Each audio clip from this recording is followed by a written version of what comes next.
분들이 기도해 주시고 염려해 주셔서 무사히 2주간 한국 방문을 마치고 돌아오게 되었습니다. 다시 누가복음 3장을 강해하는 시간을 맞이할 수 있게 되었습니다. 이제 누가복음을 강해한 지 11번째 시간이 되는 것인데 이제 누가복음 3장 7절에서 14절까지를 강해하게 된 것입니다. 제목은 회개의 열매라고 붙였습니다.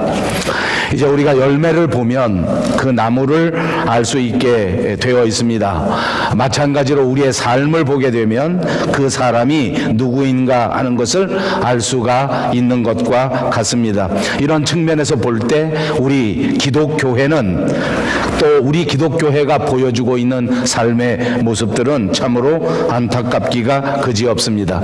이번 제가 한국을 방문했을 때에는 여러 가지 신문 그리고 여러 가지 매스컴에서 교회에 관한 보도가 유난히 많았습니다. 정말 그 보도를 볼 때마다 가슴이 답답한 것을 감출 수가 없었습니다. 도대체 우리 교회는 무엇이 문제일까 하는 생각을 다시 한번 깊이 할 수밖에 없었습니다. 연말이 되다 보니 더더욱 교회마다 들려지는 소문이 그야말로 흉흉합니다. 싸우지 않는 교회가 없습니다. 계속해서 싸우고 계속해서 분열하고 계속해서 다투는 모습을 보이고 있습니다. 예수의 사랑을 믿고 그리스도의 사랑을 전파한다고 하지만 그 삶에는 전혀 실천을 찾아볼 수가 없습니다. 오직 말로만 예수님을 말하고 말로만 복음을 말하는 모습을 보여주고 오로지 말밖에 없는 행함이 없는 이런 모습을 보여주고 있습니다. 만약 이렇게 계속해서 말뿐인 기독교로 말뿐인 교회로 계속된다면 그야말로 한마디로 소망이 없는 교회가 아닌가 이렇게 생각할 수밖에 없습니다. 과연 우리는 무엇 때문에 과연 우리는 어디에서부터 잘못되었는가 하는 것을 다시 한번 살펴보는 계기가 있어야 합니다. 이제 연말입니다. 1년의 삶을 돌이켜보고 대부분의 교회는 11월로 그 모든 한 해의 삶을 마감하고 평가하는 절기입니다. 그렇다고 할지라도 이제 1년을 돌이켜볼 때 교회마다 자랑스러운 것보다는 부끄러운 삶이 너무나 많다는 것을 말씀드리고 있는 것입니다. 인간관계가 화평하지 못합니다. 어느 교회에서든지 모두가 다 다투고 모두가 다 분열하고 모두가 다 싸우는 모습이라고까지 말할 수 있습니다. 왜 이렇게 화평하지 못하고 왜 이렇게 다투고 왜 이렇게 싸우는 것일까? 여러 가지 이유가 있고 여러 가지 원인을 찾을 수 있을 것입니다. 그런데 이 교회에서 사람들이 분열하고 다투는 이유 가운데 가장 간단한 이유는 말에 의한 것입니다. 말 한마디라도 따뜻한 말을 하기보다는 말 한마디라도 다른 사람을 배려해서 말하는 것보다는 오로지 함부로 말하게 되고 자기 생각을 거침없이 내뱉어버리고 자기 생각이 마치 하나님의 생각인 것처럼 그렇게 말하는 사람이 너무나 많다는 것입니다. 어느 목사님이 우리 한국 교회를 가리켜 말할 때 모든 성도들이 자기는 하나님의 사람이다, 자기는 하나님의 택한 백성이다 하는 확신이 지나치다라고 쓴 글을 보았습니다. 그렇습니다. 우리가 하나님의 아들이라고 하는 하나님의 자녀라고 하는 확신, 구원받은 사람이라고 하는 확신은 우리에게 꼭 필요한 것인데 그러나 우리의 생각 자체가 하나님의 생각인 것처럼 착각하는 것은 큰 문제요. 이것 때문에 많은 사람들에게 상처를 주고 이것 때문에 많은 사람들이 서로 고집을 부리고 서로 분열하고 나뉘어져 있는 형편이다 그 말입니다.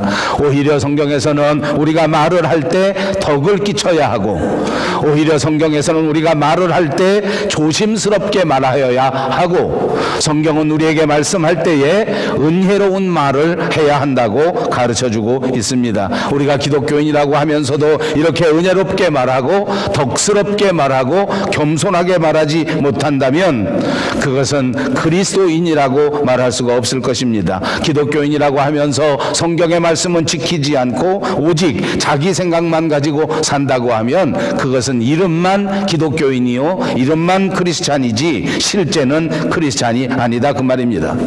오늘 성경 본문의 주제는 회개입니다. 말씀의 제목도 회개의 열매입니다. 회개는 무엇입니까? 두 가지 측면이 있습니다. 하나는 죄를 깨끗하게 청산하는 것입니다. 다시 말하면 죄에서 돌아서는 것입니다.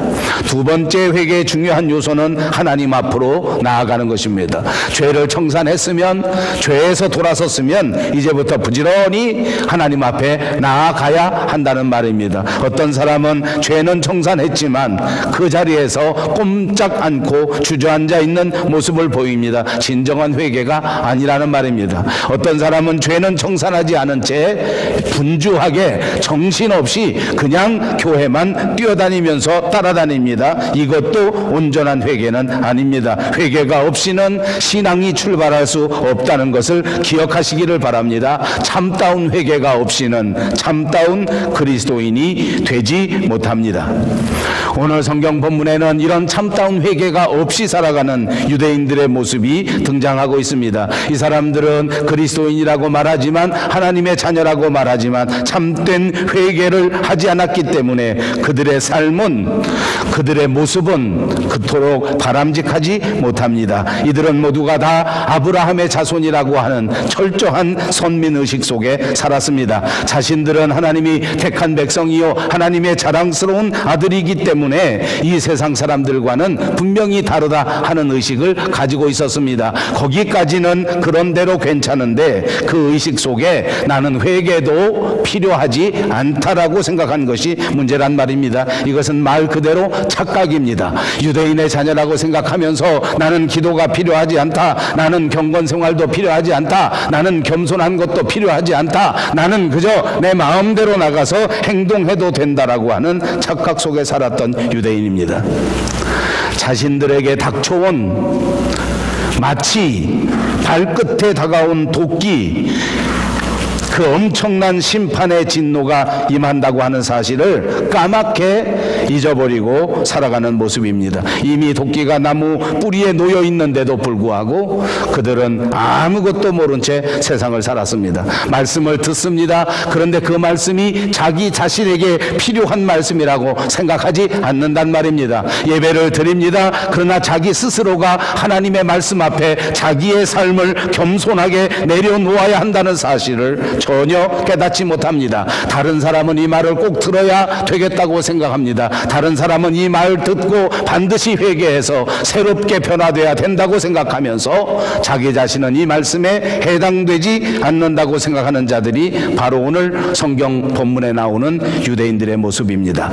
사랑하는 여러분, 참다운 회개가 없이는 그 어떤 인간도 하나님 앞에 똑바로 설 수가 없습니다. 우리의 믿음 생활은 회개에서부터 출발해야 하는 것입니다. 철저하게 죄를 청산하고 철저하게 죄로부터 돌아서서 이제부터 하나님께로 부지런히 나아가는 삶, 그것이 바로 회개인 줄로 믿습니다. 그러므로 회개는 나는 죽고 오직 그리스도만을 위해 산다, 이것이 우리에게 주어진 회개의 모습입니다.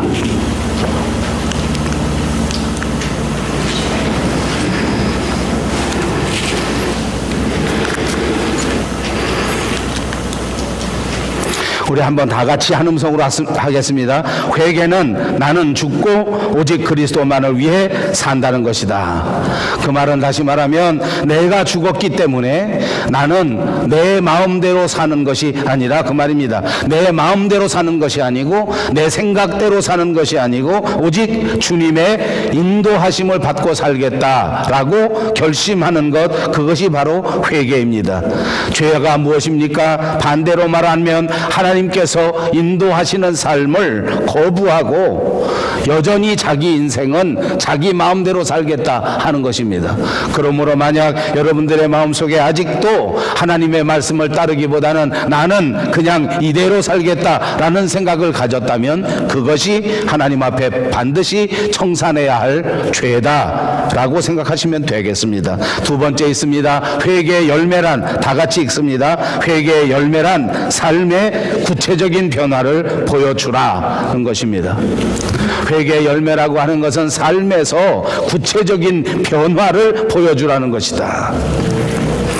나 스스로만 하나님 앞에 회개하는 것으로 끝나는 것이 아니란 말입니다. 내 마음속으로만 예수를 믿고 내 마음속으로만 새로운 생각을 가졌다, 이것은 회개가 아니라는 것입니다. 옆에 있는 사람이 변화됐다는 것을 알게 만들어 주라는 것입니다. 내 사랑하는 가족들이 내가 변화됐다고 하는 사실을 분명히 알 수 있게끔 생활에서 변화를 보여주라는 말씀인 줄로 믿습니다. 사랑하는 여러분, 여러분의 삶의 현장 속에서, 가정에서, 직장에서, 교회 안에서 여러분이 하나님의 사람으로 온전히 회개하고 온전히 변화된 삶을 살아가는 것을 다른 모든 사람들에게 보여주시는 여러분들이 다 되시기를 주님의 이름으로 축복합니다. 이제 오늘 본문으로 들어가겠습니다. 오늘 본문 7절에 있는 말씀입니다. 다 같이 한음성으로 봉독하겠습니다. 요한이 세례받으러 나오는 무리에게 이르되 독사의 자식들아, 누가 너희에게 일러 장차 올 진노를 피하라 하더냐. 요한은 말하기를 세례받으러 오는 무리들, 그 사람들에게 독사의 자식이라 이렇게 불렀습니다. 독사는 무엇입니까? 뱀의 한 종류입니다. 독사는 무엇입니까? 사탄을 의미하는 동물입니다. 그 역사상 아담을 타락하게 만들어 버린 원흉이 바로 뱀인데, 그 뱀을 가리켜 뱀의 자식이라고 말하는 것이니 이것은 오늘 우리말로 하면 더 심할 것이 없는 엄청난 욕이다, 그 말입니다. 요한은 오늘 세례를 받으러 나오는 사람들의 죄를 이렇게 심하게, 이렇게 무참하게 책망하고 있습니다. 아까도 말씀드린 것처럼 이스라엘 사람들은 자기 스스로가 하나님의 아들이요 하나님의 자손이라고 생각하는 사람들입니다. 모두가 다 아브라함의 자손이라고 생각했기 때문에 자신들에게 무슨 죄가 있다고 생각하지도 않고 있다고 말씀드렸습니다. 그런 사람들에게 말하기를 이 독사의 자식들아 라고 세례 요한이 말하는 것입니다. 이때 당시는 사막 생활을 하였습니다. 중동 지역은 우리가 아는 것처럼 오늘날도 사막입니다. 사막에는 유난히 뱀이 많습니다. 그 중에도 독사가 많은데 그 중동 지역에 있는 독사들의 특징 가운데 하나는 평상시에 사막의 색깔과 비슷한 누런 색깔을 띈다는 것입니다. 뱀이 대부분 독사일수록 자유자재로 자기의 모습의 색깔을 바꿉니다. 그래서 그 모래와 비슷한 색깔로 위장하고 있다가 사람이 오게 되면 그 사람을 몰래 갑자기 공격하고 결국은 그 사람을 도구로 죽게 만들어버리는, 그것이 바로 뱀입니다. 예수님께서도 마태복음 12장 34절에 바리새인들을 가리켜 독사의 자식이라고 말씀하신 적이 있습니다. 그러니까 여러분, 우리 모두가 다 독사의 자식들이었는데, 우리 모두가 다 마귀의 자식들이었는데, 우리 모두가 다 어둠의 자식들이었는데 예수 믿고 회개하게 되면 독사의 자식에서부터 하나님의 자녀로 변화되게 되는 것인 줄로 믿습니다. 그러므로 사랑하는 여러분, 오늘 교회는 성도들로 하여금 독사의 자식에서 하나님의 자녀로 변화될 수 있도록 스스로 회개하여 새로운 삶이 되어질 수 있도록 돕는 곳인 줄로 믿습니다. 물론 오늘 교회 안에서는 하나님께서 위로하시는 따뜻한 위로의 말씀이 필요합니다. 오늘 교회 안에서는 큰 소망을 붙들고 소망의 말씀도 전하고 있습니다. 그러나 교회의 가장 중요한 메시지는 회개의 메시지인 것을 믿으시기를 바랍니다. 그래서 오늘 세례 요한은 이 사람들에게 독사의 자식다, 회개해야 한다, 회개의 열매를 맺어야 한다라는 말씀으로 복음의 핵심을 전파하고 있는 것입니다. 그러면서 오늘 세례 요한은 장차 올 진노를 피할 수 있는 방법에 대하여 정확하게 우리에게 가르쳐 줍니다. 그것이 바로 8절과 9절에 있는 말씀입니다. 또 같이 읽겠습니다. 그러므로 회개에 합당한 열매를 맺고 속으로 아브라함이 우리 조상이라 말하지 말라. 내가 너에게 이르노니 하나님이 능히 이 돌들로도 아브라함의 자손이 되게 하시리라. 이미 도끼가 나무 뿌리에 놓였으니 좋은 열매 맺지 아니하는 나무마다 찍혀 불에 던져지리라. 아멘. 그렇습니다. 세례 요한은 우리들에게 회개해야 한다고 말씀하시고 회개에 합당한 열매를 맺으라고 말씀하십니다.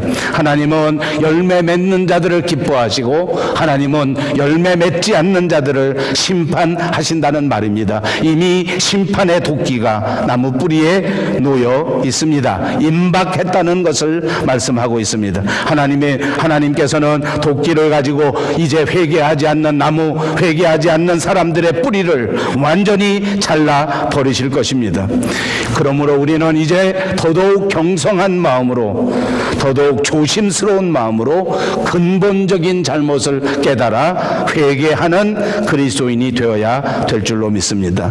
나는 독사의 자식이라고 하는 사실을 깨닫고, 나는 심판을 받을 수밖에 없는 존재라는 사실을 깨닫고, 아직도 내 마음속에 남아있는 불신앙이 있다면, 아직도 내 마음속에 있는 모든 원망과 세상의 정욕을 깨끗이 회개하는 역사가 있어야 할 줄로 믿습니다. 예수님께서는 우리들이 어떻게 하면 좋은 열매를 맺을 수 있는가 하는 것도 말씀해 주셨습니다. 요한복음 15장 5절에 말씀하시기를 나는 포도나무요 너희는 가지니 저가 내 안에 내가 저 안에 있으면 이 사람은 과실을 많이 맺나니 나를 떠나서는 너희가 아무것도 할 수 없음이라. 열매를 맺는 비결은 무엇입니까? 포도나무 대신 예수님에게 꼭 붙어 있는 것입니다.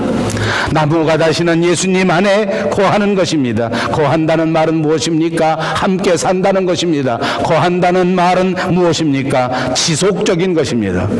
예수님의 마음을 마음속에 붙들고, 예수님의 마음을 내 마음속에 모시고, 그리고 계속하여 믿음으로 지키면서 사는 것입니다. 이것이 그리스도의 거하는 것입니다. 많은 사람들이 착각합니다. 순간에는 예수님을 받아들이고, 순간에는 마음속에 회개하고, 순간에는 예수님처럼 살겠다고 결심한다는 말입니다. 그런데 계속해서 거하지를 않습니다. 계속해서 하나님의 말씀대로 살아가지 않습니다. 계속해서 마음속에 예수님을 모시고 살지 않습니다. 예배당에서는 예수님을 모시고 있습니다. 돌아가는 길에도 예수님을 마음에 모시고 돌아갑니다. 집안에 들어서는 순간 마음속에 예수님이 사라져버립니다. 더 이상 내 마음속에 예수님을 모시고 살지 않습니다. 더 이상 내 마음속에 믿음으로 응답하지 않습니다. 여러분, 이게 문제입니다. 거한다는 말은 계속해서 지속적으로 예수 그리스도와 함께 한다는 말씀인 것을 믿으시기 바랍니다. 그러므로 우리 그리스도인들에게 꼭 필요한 것은 변함없는 믿음입니다. 이 세상 삶에도 변함없는 삶이 얼마나 중요한 것인지 모릅니다. 많은 사람들의 마음이 지속적이지를 못합니다. 이번에 제가 한국 방문 갔을 때 가까운 친구분들과 친구 목사님들과 대화할 수 있는 시간이 있었습니다. 그동안 세월이 많이 흘러보니까 제 친구들이 이제 나이들이 다 60살쯤 되었습니다. 그동안 저희들에게 큰 은혜를 베풀어주고, 그동안 저희들을 목사로 이끌어줬던 선배 목사님들이 한 분, 두 분 하나님 나라로 이사가고 없습니다. 그 중에 남은 분들의 이야기를 나눕니다. 어느 목사님은 나이가 80, 90 되셨는데 이제 거의 치매가 오셨고, 이제 거의 거동을 하지 못하시고, 이제 다리를 움직이지 못하시고 하는 분들이 한두 분이 아닙니다. 제 친구 목사님 중에 한 분이 지금까지도 계속해서 그 목사님들에게 명절이 되면 선물을 보내고, 사과를 보내고, 배를 보내고 그런다는 말을 들었습니다. 큰 것을 보내는 것은 아닙니다만 무슨 때마다 그것을 잊지 않고 기억하면서 그 선물을 집에다 배달해 주는 것을 보았습니다. 저는 그분을 보면서 마음속으로부터 존경하는 마음이 생겼습니다. 어떻게 그렇게 몇십 년 동안 계속해서 그 사랑을 간직하고 그 사랑을 마음에 두고 살아갈 수 있는가? 저도 목회하면서 돌이켜보니까 많은 분들에게 은혜를 받았습니다. 저를 가르쳐 주신 선생님들이 계시고, 저를 이끌어 주신 목사님, 선배님들이 계십니다. 그런데 안타깝게도 계속해서 지속적으로 좋은 관계를 맺고 있는 분들이 그리 많지 않습니다. 저처럼 외국에 살면서 한국에 갈 때마다 마음에 더더욱 그런 생각이 들어갑니다. 오래간만에 꼭 만나고 싶은데, 만나서 인사를 드리고 그동안의 삶의 감사의 표현도 하고 싶은데, 그런데 시간이 바쁘다 보니까 그렇게 하지 못하더라고요. 정말 지속적으로 좋은 관계를 유지한다는 것, 정말 지속적으로 마음이 변하지 않는다는 것은 우리 삶에도 중요하고 우리 신앙생활에는 더더욱 중요한 것을 꼭 기억하십시오. 여러분의 마음속에 그리스도를 향한 첫사랑을 회복하시고 그 첫사랑이 지속적으로 결단코 주님 만나는 날까지 변하지 아니하시는 여러분 모두가 되시기를 주님의 이름으로 축복합니다. 이렇게 살려고 하면 어떻게 해야 되는지 아십니까? 마음속에 그리스도를 영접하시고 날마다 입술로 그분을 시인하는 삶을 살아야 할 것입니다.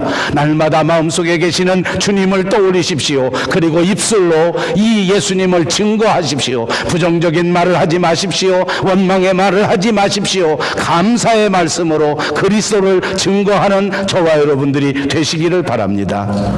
예수님의 말씀을 통해서 예수님과 끝까지 사랑의 관계를 갖는 것이 중요합니다. 예수를 믿으면서 처음에는 뜨겁게 사랑하는 관계를 가졌다가 어느 시간이 지나게 되면 덤덤한 관계가 되어버립니다.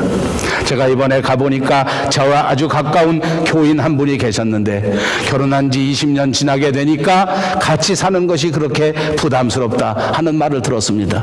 방도 따로 씁니다. 저보다 나이가 어린데 그런데 방을 서로 따로 씁니다. 서로 대화를 하지 않습니다. 온 가족들이 자식이 아니면 서로 같이 살 이유가 하나도 없다라는 말을 들었습니다. 그래서 제가 물었습니다. 왜 자식은 같이 살아야 되느냐고 물었습니다. 자식은 그래도 같이 살아야 된다고 합니다. 무언가 크게 왜곡된 것입니다. 20년 같이 살았는데 마음의 관계가 멀어져 버린 것입니다. 똑같은 부부의 환경인데 마음은 떨어져 버렸다는 것입니다. 가족은 변한 것이 없는데 마음이 변한 것 아닙니까? 여러분, 우리가 그리스도인으로서 성공하려고 하면 예수님과의 관계를 우리 스스로 잘 가꾸어 나가야 합니다. 모든 가정이 다 깨진 것은 아닙니다. 모든 가정의 남편과 아내가 그렇게 덤덤하게 사는 것이 아닙니다. 나이가 들면 들수록 더 애틋하게, 더 아껴주고 더 사랑하고 사는 사람도 얼마나 많은지 모릅니다. 여러분, 예수를 30년 믿었기 때문에 덤덤하게 아무 감동 없이 사는 것이 그리스도인이 아니란 말입니다. 믿으면 믿을수록 주님 앞에 가까이 가면 가까이 갈수록 더 뜨거운 마음으로, 더 열정적인 마음으로 자기 생명을 바쳐 그리스도 앞에 헌신하는 것이 멋진 그리스도인의 모습인 줄로 믿습니다. 오늘 이 시간 다시 한번 예수님과의 관계를 돌이켜 보십시오. 그 아름다운 사랑의 관계를 더 뜨겁게 발전시켜 갈 수 있는 저와 여러분이 되시기를 주님의 이름으로 축복합니다. 그렇게 사랑하셔야 합니다. 그렇게 뜨겁게 좋은 관계를 가지셔야 합니다. 그렇게 되면 예수님이 우리의 삶을 주장합니다. 예수님이 내 삶에 들어와서 내 삶의 모든 것을 대신 살아주십니다. 그분이 내 대신 모든 일을 감당해 주실 줄로 믿습니다. 그리고 우리와 함께 하셔서 우리가 반드시 열매를 맺을 수 있도록 만들어 주시는 줄로 믿습니다. 10절을 보십시다. 무리가 물어 이르되 그러면 우리가 무엇을 하리까? 그러면 우리가 무엇을 하리까? 그들은 이렇게 물었습니다. 무엇을 해야 할까? 여러분, 오늘 진정한 그리스도인이라면 우리도 똑같이 우리가 무엇을 하리까? 라고 주님 앞에 물어야 합니다. 우리 입으로 한번 해보십시다. 우리가 무엇을 하리까? 우리가 무엇을 하리까? 세례 요한은 이 질문에 대하여 분명하게 대답합니다. 너희가 회개하여야 하고 반드시 회개에 합당한 열매를 맺어야 한다라고 강조하면서 대답한 것입니다. 이것이 여러분의 질문에 대한 대답입니다. 회개에 열매를 맺으라. 이 말은 무엇입니까? 여러분의 삶에서 온전히 변화되라는 말씀인 것입니다. 11절을 보십시오. 대답하여 이르되 옷 두 벌 있는 자는 옷 없는 자에게 나눠줄 것이요 먹을 것이 있는 자도 그렇게 할 것이니라. 그러므로 우리가 무엇을 하리까 묻는 질문에 대한 대답은 이것입니다. 나눔의 삶입니다. 여러분, 우리의 삶을 스스로 돌이켜봅니다. 과연 우리가 나눔의 삶을 살고 있는가? 그동안 내가 그리스도인이라고 하면서 나누지 못했다면 회개해야 될 것입니다. 할 수만 있다면 서로 나누는 삶을 살아야 합니다. 나눔의 삶이야말로 참된 그리스도인의 삶이요, 나눔이 있을 때에 참된 연합이 이루어지는 것이기 때문입니다. 유명한 이야기가 있지 않습니까? 돼지와 젖소의 이야기입니다. 어느 날 돼지가 화가 잔뜩 나서 젖소에게 말을 했다고 합니다. 어째서 사람들이 소를 생각할 때는 착한 소, 젖소를 생각할 때는 언제나 착하다고 말하고 우리 돼지를 말할 때는 언제나 욕심쟁이라고 말하는가? 따져보면 소는 우유를 주고 소는 버터를 주고 하지만은 우리도 베이컨을 주고 우리도 햄을 주지 않느냐라고 항변을 했다고 합니다. 여러분 어떻게 생각하십니까? 그렇습니다. 소도 우유를 주고 소도 버터를 줍니다. 돼지도 햄을 주고 돼지도 베이컨을 줍니다. 이번에 저는 한국 출장 가서 아침마다 베이컨 얼마나 잘 먹었는지 모릅니다. 어떤 분이 제게 물어봅니다. 아침에 눈 뜨고 베이컨이 입으로 들어가느냐, 얼마나 맛있는지 모릅니다. 저는 밤에도 고기를 얼마든지 먹습니다. 밤 2시에도 고기 구워주면 그냥 먹습니다. 아침에 눈 떴는데 베이컨 얼마나 부드러운지 몰라요. 역시 돼지고기가 훨씬 맛있습니다. 이번에 가보니까 제 손녀딸 더하미는 5살인데 모든 메뉴 가운데 오로지 삼겹살만 좋아합니다. 삼겹살을 저보다 더 많이 먹습니다. 피는 진한 것입니다. 아버지. 예, 맞습니다. 돼지도 우리에게 맛있는 햄을 주고 맛있는 삼겹살을 주고 맛있는 베이컨을 주지 않습니까? 그 소리를 듣고 있더니 젖소가 말을 했다고 합니다. 그건 그렇구나. 그런데 왜 사람들이 젖소는 멋진 소, 착한 소 이렇게 말하고 돼지는 욕심쟁이라고 말하는가? 소는 살아있을 때 우유를 주고 돼지는 죽어서야 베이컨을 주기 때문이다. 여러분 어떻게 생각하십니까? 우리도 돼지처럼 죽으면 모든 것을 나눕니다. 죽으면 다 가져갑니다. 이번에 한국 가니까 제가 아는 분 중에 한 분, 저보다 한 10년쯤 선배 되는 분이 있는데 장로님이신데 돈을 많이 벌었습니다. 그런데 그분이 딸이 하나밖에 없어요. 나이가 70이 훨씬 넘었는데 그 딸이 아직도 시집을 안 갔습니다. 여러분 왜 시집 안 간지 압니까? 못생겨서 시집 안 간 게 아니라 직장이 너무 좋아서 돈을 너무 잘 벌어가지고 시집을 못 간답니다. 월급이 1,800만 원인데 한 달에 1,800만 원. 다른 남자가 눈에 들어오지를 못한다는 거예요. 근데 이분 말이 더 웃겨요. 자기가 이 딸하고 매일같이 저녁에 들어가면 자기 아내 얼굴을 딱 보면 이 딸과 더불어 이 장로님 딸하고 부인하고 어떻게 싸우는지 하루도 편할 날이 없대요. 왜 싸우는지 아십니까? 돈 갖고 싸운다는 거예요. 딸은 내가 돈을 더 많이 불릴 테니까 빨리 엄마 있는 돈 내놔라. 엄마는 죽어도 안 준다. 그 엄마 아버지는 70살 되신 이 장로님은 자기 가훈이랍니다. 절대 안 준다. 제가 물어봤습니다. 돌아가셔도 안 줄 건가? 나는 마음에 막 은혜가 돼가지고 진짜 안 줄 줄 알았어요. 죽으면 다 가지고 가라는 거예요. 아버지, 돼지요. 여러분 보고 그런 게 아니에요? 네. 그 사람 보고 내가 말한 거예요. 돼지. 살아있을 때 나누는 것이 뭐라고요? 젖소. 젖소가 되고 싶습니까? 돼지가 되고 싶습니까? 12절과 13절에 있습니다. 세리들도 세례를 받고자 하여 와서 이르되 선생이여 우리는 무엇을 하리까 하매 이르되 부과된 것 외에는 거두지 말라. 이 말은 무슨 말입니까? 부정과 불의를 자행하지 말라. 지위를 이용해서 사리사욕을 세우지 말고 부정직한 방법으로 과세하지 말라. 다시 말하면 법대로 살라 그 말입니다. 세금을 법에 따라서 공정하게 매기고 법에 따라서 정직하게 내고 정직하게 거두는 것이 중요하다고 말하는 것입니다. 그렇습니다. 우리 그리스도인들은 하나님 앞에서 정직하고 사람들 앞에서 정직하게 사는 것이 중요합니다. 역대상 29장 17절에 보니까 나의 하나님이여 주께서 마음을 감찰하시고 정직을 기뻐하시는 줄을 내가 아나이다. 내가 정직한 마음으로 이 모든 것을 즐거이 드려싸우며 이제 내가 또 여기 있는 주의 백성이 주께 자원하여 드리는 것을 보오니 심히 기쁘도소이다.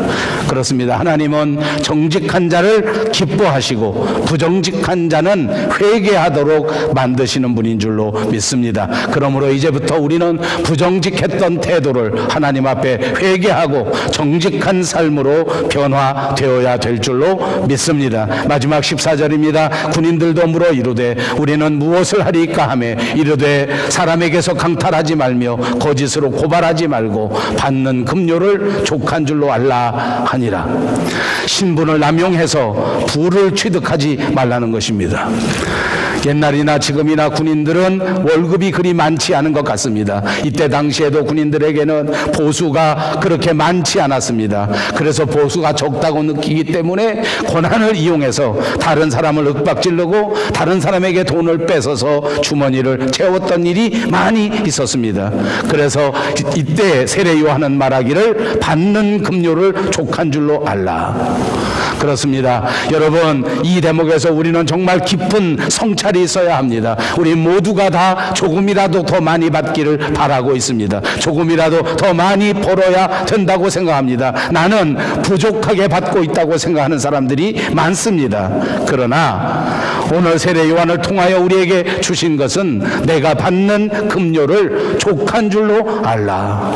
더 많이 가지려고 하지 말고 부자가 되고 싶어서 다른 사람이 가진 것을 뺏어가는 그런 일을 해서는 안 된다라는 것입니다.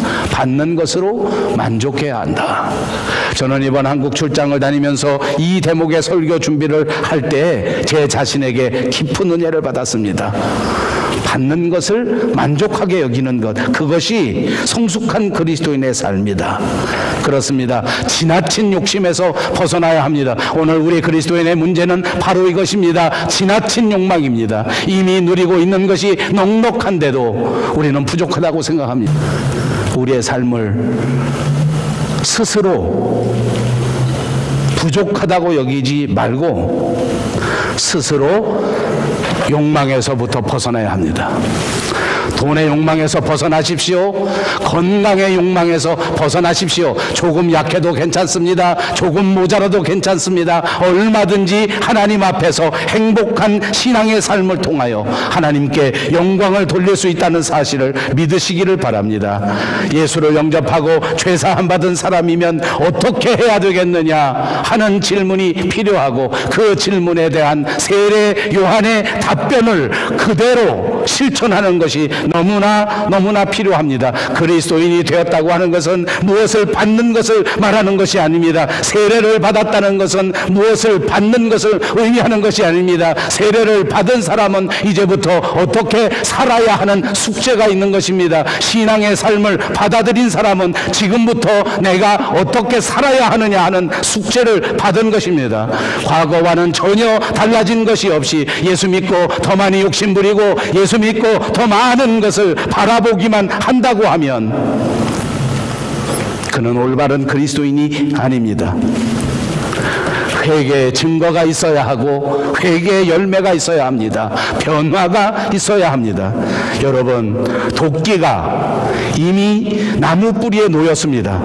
이제 열매가 없는 나무는 모두가 다 찍어 버리워지게 될 것입니다. 이것은 하나님의 엄중한 경고의 말씀입니다. 그러므로 사랑하는 여러분, 곳간에 들어갈 수 있는 알곡이 되시기를 바랍니다. 버려지는 더러운 그리스도인의 삶에서 회개하고 부디 나눔의 삶을 사시고 부디 정직한 삶을 사시고 부디 자족의 삶을 사셔서 진정으로 가치 있는 일이 무엇인가를 깨닫고 하나님께 영광을 드리고 하나님이 기뻐하시는 열매를 맺을 수 있는 저와 여러분 모두가 되셔서 마지막 때 주님 만났을 그때에 잘했다고 칭찬받는 자리에 저와 여러분 모두가 꼭 위치하시기를 주님의 이름으로